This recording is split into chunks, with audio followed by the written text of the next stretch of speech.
excited because I'm going to do a video that has had a lot of requests and a lot of questions just surrounding this topic in general. It is yoga for your wrists. What happens when you have wrist pain?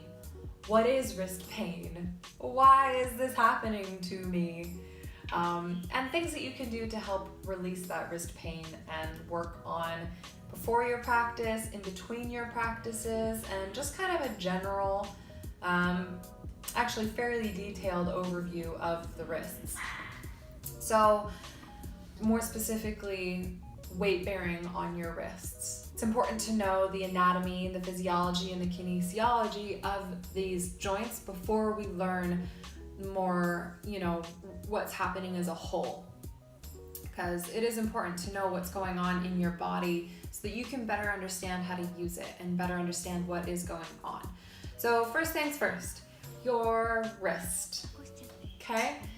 It is made up of the radius, the ulna, your carpal bones, your metacarpals, your phalanges, your metacarpal phalangeal joints, your MCPs, proximal interphalangeal joints, your PIPs, distal interphalangeal joint, your DIPs.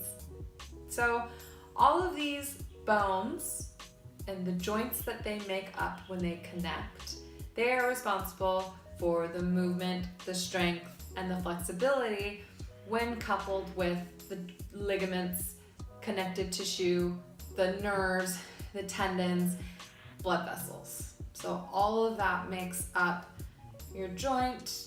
It adds strength, stability, and flexibility, okay? So the movements that your wrist is responsible for is a flexion like this and extension like this. It's responsible for something like this, which is a supination, and something like this, which is a pronation. It also does a abduction, ABD, and adduction, ADD. This is also known as lateral flexion. Your wrist has a whole myriad of movements available to it, but when placed into too much extension, which is the most common thing I see and experience in yoga, when placed into too much extension, it can cause a lot of pain. It can cause neurological damage and pain inside the palm as the nerve is overstretched.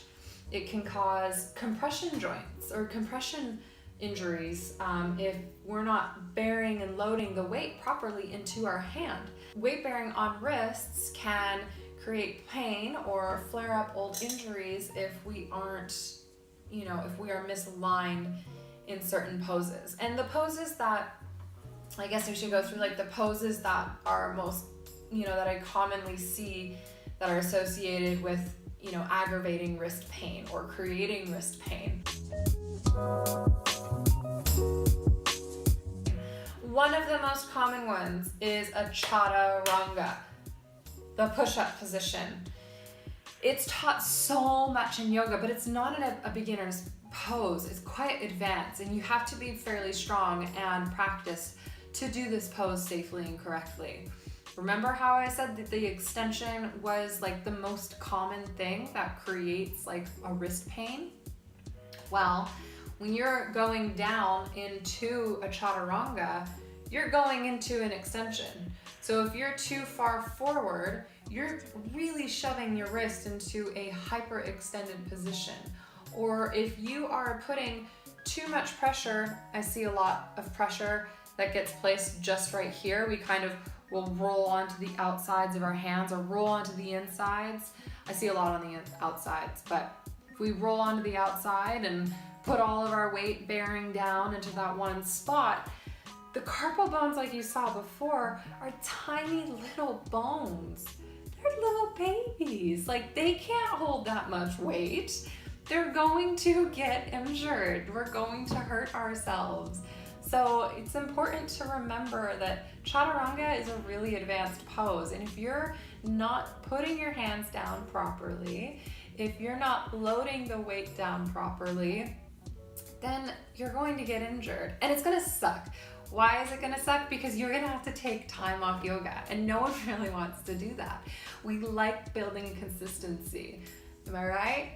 I love it. I love it when I can just practice and my body feels great, but sometimes I take it too far and I practice too hard and then I get injured and then I have to take time off. So on that note, okay, let's move on. So down dog is another one.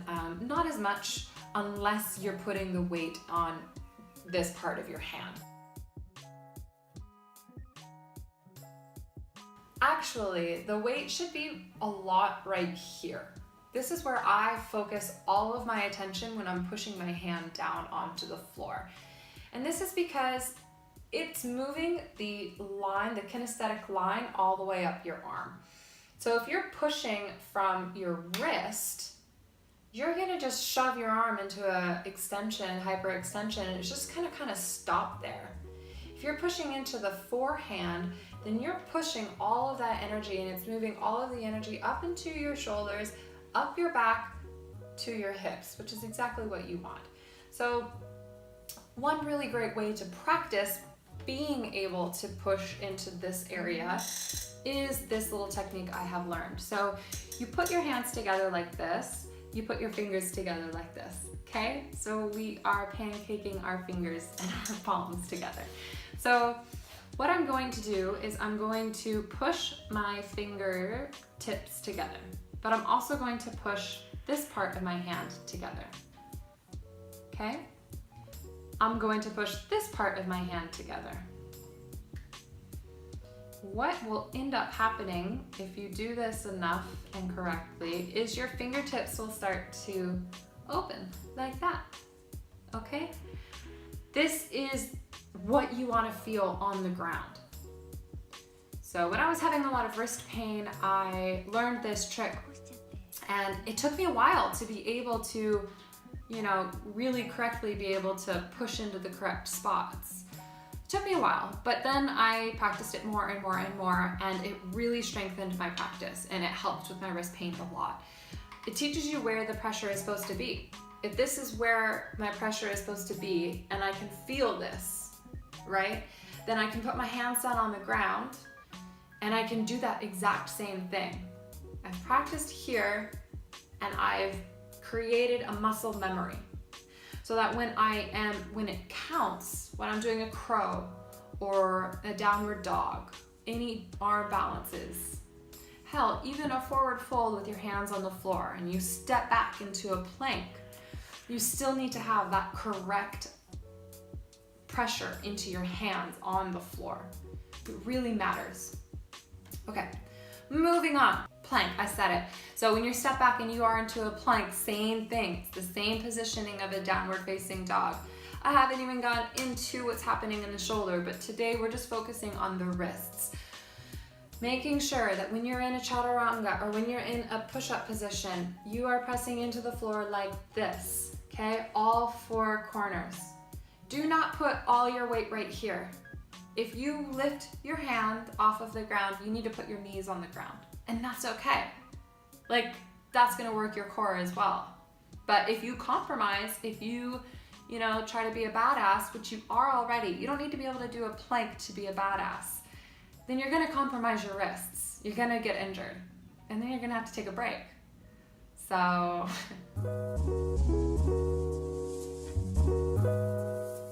okay. So you have a wrist injury. I mean, you're watching this video, so that makes sense, right? If you have a wrist injury, what is the thing you need to do to fix your wrist injury? You need to take a break. You need to take some time off of yoga, whether it's a day, whether it's 2 days. But if you were experiencing wrist pain like I was, I couldn't even get out of bed or push myself up from the couch without feeling pain in my wrist. It was really, really painful. So I suggest taking some time off from any of that weight bearing into your wrist at all. And in the meantime, you can ice your wrists with either an ice pack or massage your wrist with an ice cube. When you're massaging it with an ice cube, make sure you keep it moving at all times. It shouldn't ever stay in one spot or you'll give yourself an ice burn. Same with the ice pack. If you are using an ice pack, make sure there's something between your skin and the ice pack or you will give yourself an ice burn, and nobody wants that.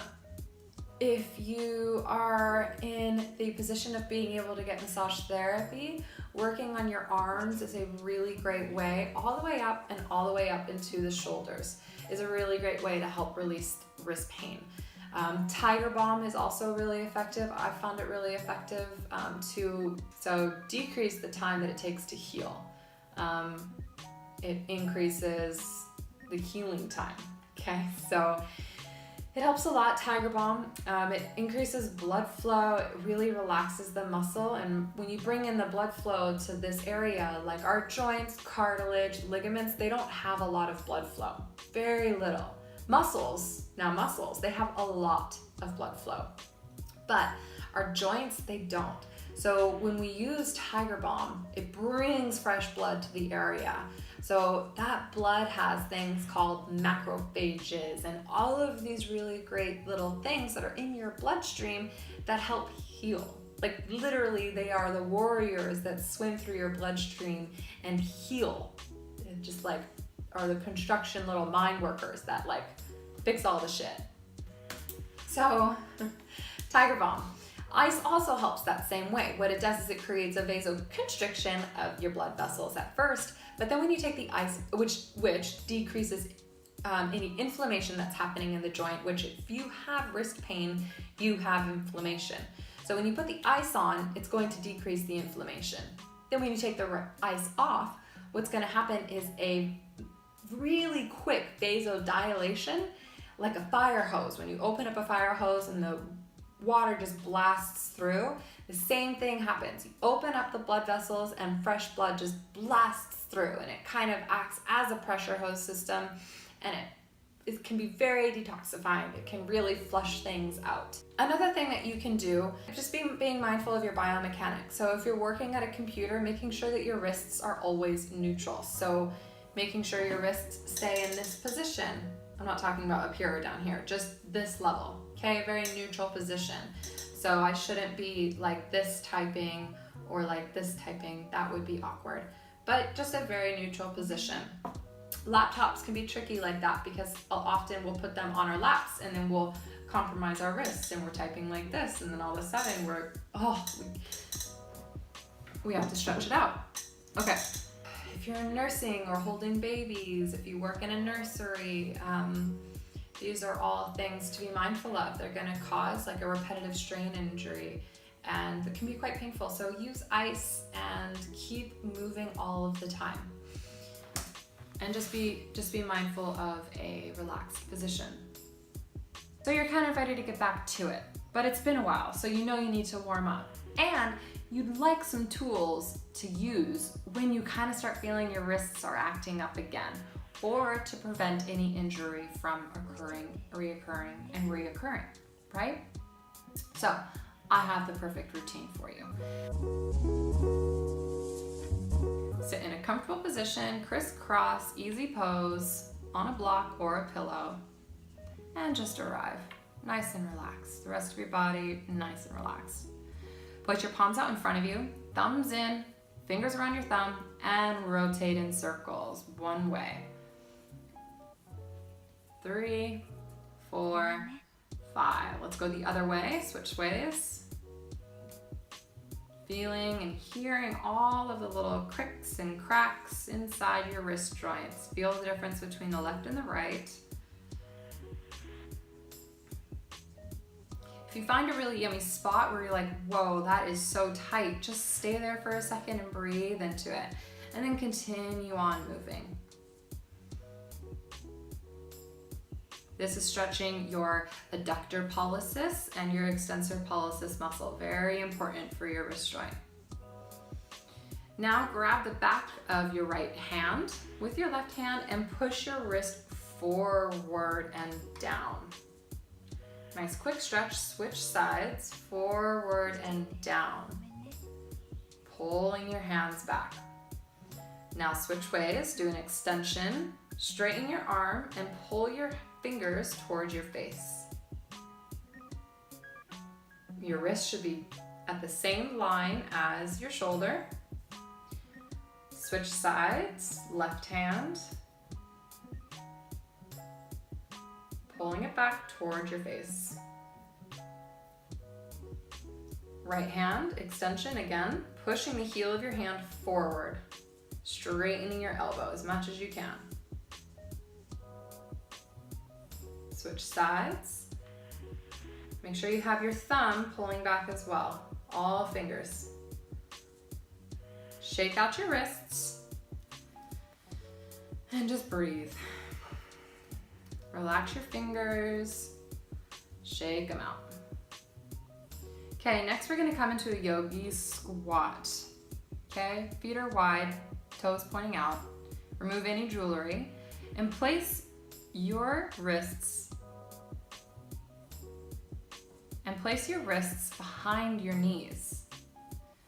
Yeah, so palms facing up towards your face and bend down into on top of your wrists.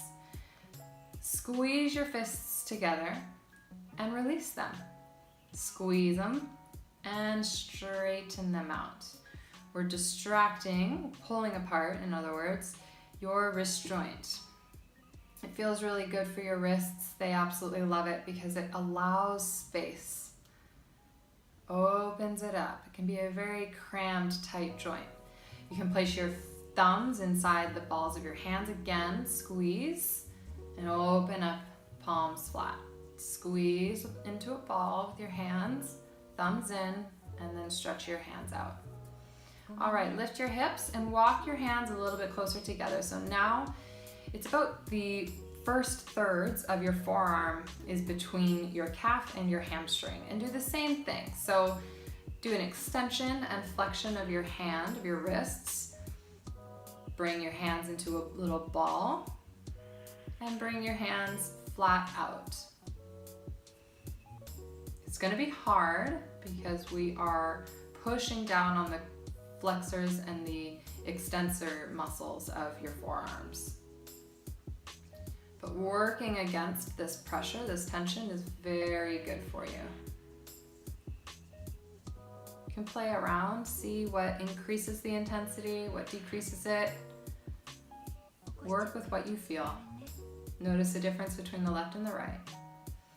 All right, we'll walk as far in as we can. So walk your arms as far into your knees as possible.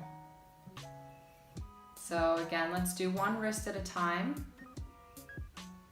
Making a fist with your hand and turning it in a circle. 5 one way and 5 the other way. Switch sides.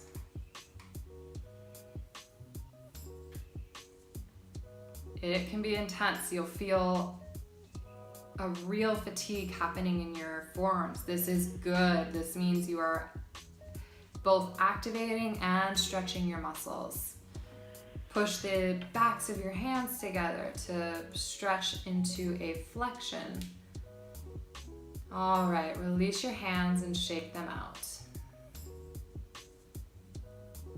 Place the backs of the hands on the sides of your hips, your waist.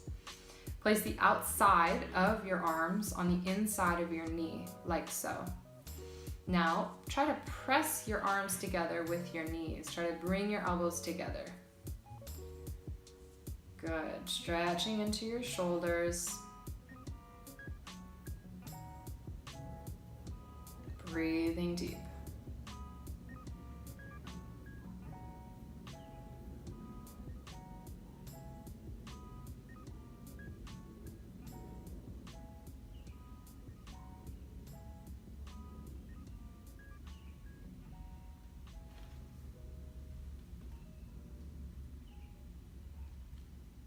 Go ahead and sit on the block or the pillow that you have and grab a TheraBand or a yoga strap.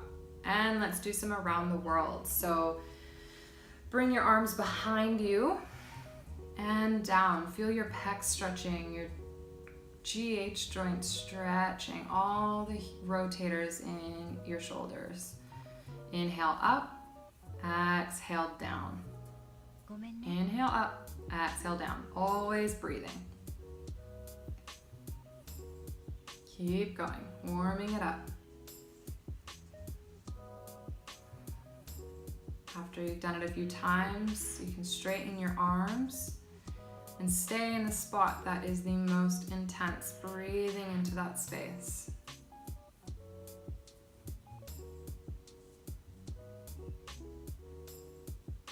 Stay with it.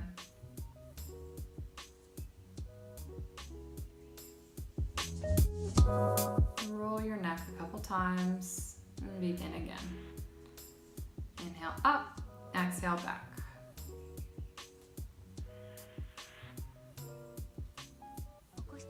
We do this until we feel warm sensations and ease in our shoulders.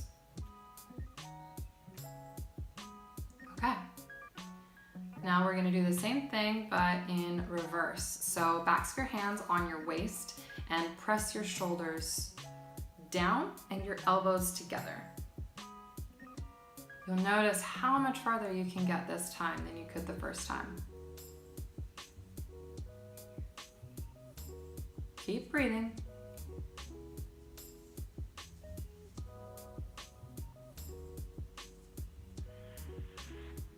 All right, lift your hips, place your hands, your forearms under your legs. Let's do as far in as you can this time. So the last thirds of your forearm, and rotate your wrists in circles. Get as far in as you can.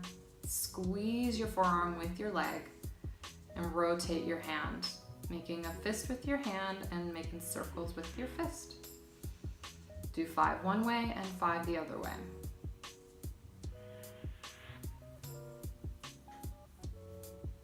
Other side.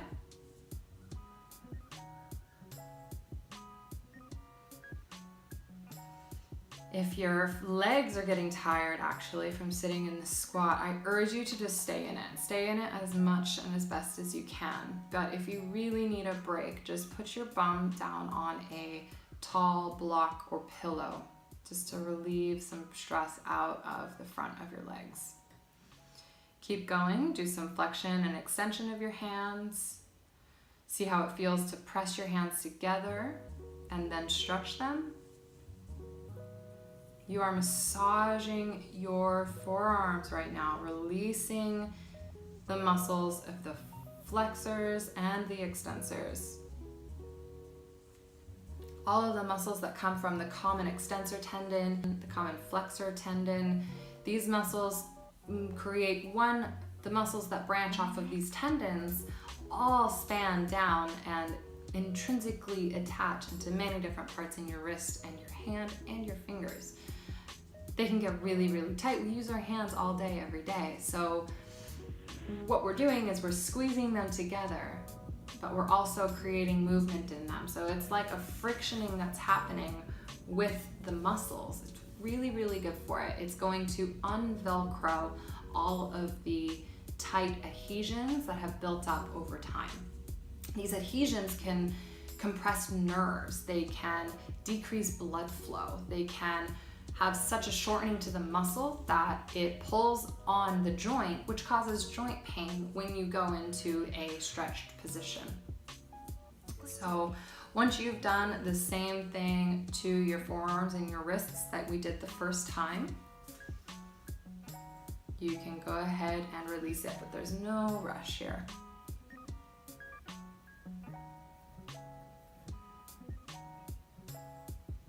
You'll notice how much easier it is to do this one, how much more, movement you have, and how much easier you can control your fingers even when they want to contract like crazy. So we'll go ahead and sit back down in easy pose and shake our hands out. We will again place our thumbs inside our palms, making a fist, stretching now your thumbs pointing towards the sky and push them down towards the floor. Now rotate your arms in a circle and circle them the other way. Now make normal fists and do circles.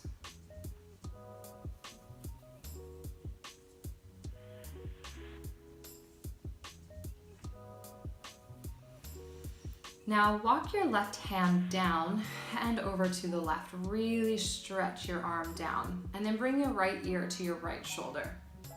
What you're gonna feel is a fascial stretch here. So next breath, open your palm up towards the sky.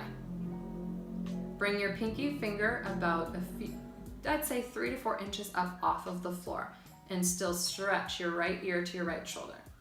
Now spin your palm to face the back of the room. See and feel how this changes the feelings and the sensations. Flip your palm up towards the front of the room. Push your shoulder down. Bring it back to face the back of the room, the front of the room, and keep rotating like this back and forth. Lengthening your neck, trying to get your left ear to the sky.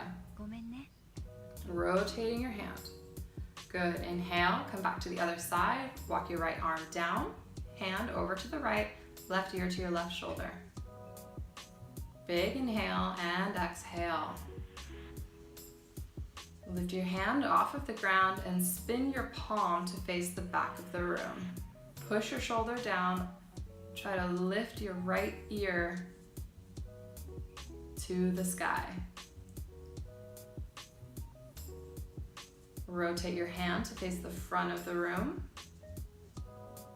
Opening up your shoulder, but slightly pulling your arm behind you.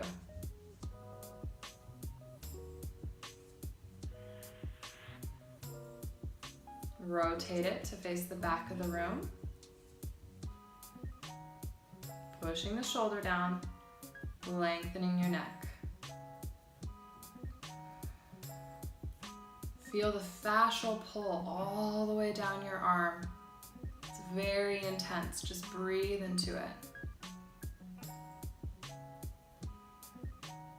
Flip your palm forward, opening up your shoulder, pushing it down towards the floor. Make sure your chin is tucked so you're not in an extension in your neck. Lengthening the back of the neck is another way to say it. Start to rotate your palm a bit quicker, forward, back, rotating back and forth, releasing any adhesions.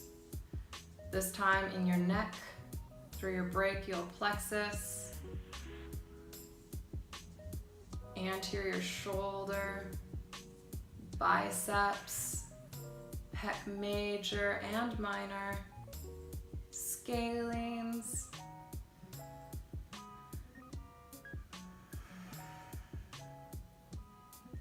and of course down into your wrists and your forearms.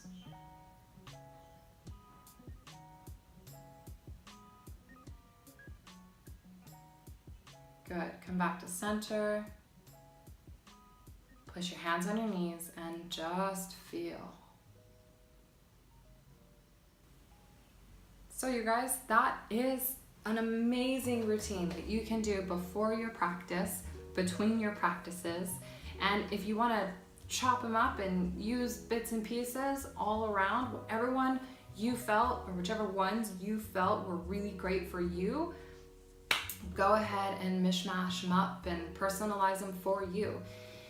If you have any questions, don't hesitate to reach out. I love comments, I love up likes. If you didn't like this video, give it a down like, but I urge you to comment at why you didn't like it and just let me know so that I can improve. And remember, if you do have any wrist injuries, take a break. There's no glory in a pose if it is at the expense of your beautiful body. There really isn't. We want you to be healthy and happy and always safe, so please take care of yourself. Do dolphin instead of down dog. Do knees, chest, chin instead of a chaturanga. Ice your wrist for 10 to 20 minutes or until that skin feels numb. Same with an ice massage, just keep it moving.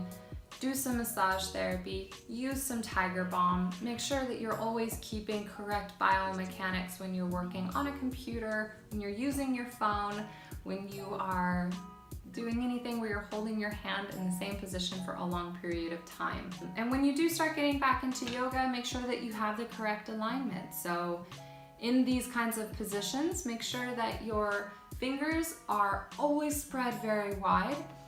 Work on this pose that I taught you, pushing this part of your hand together and your fingertips together. And make sure that your fingers are pointed forward, so we're not turning them in and we're not turning them out. It's a pretty neutral position. And that's pretty much it. But if I missed out on anything, please let me know. I'm happy to do another video or answer any questions below. I promise I will get to as many as I can. And as always, stay safe, drink a lot of water, have a great day, and namaste. Thank you.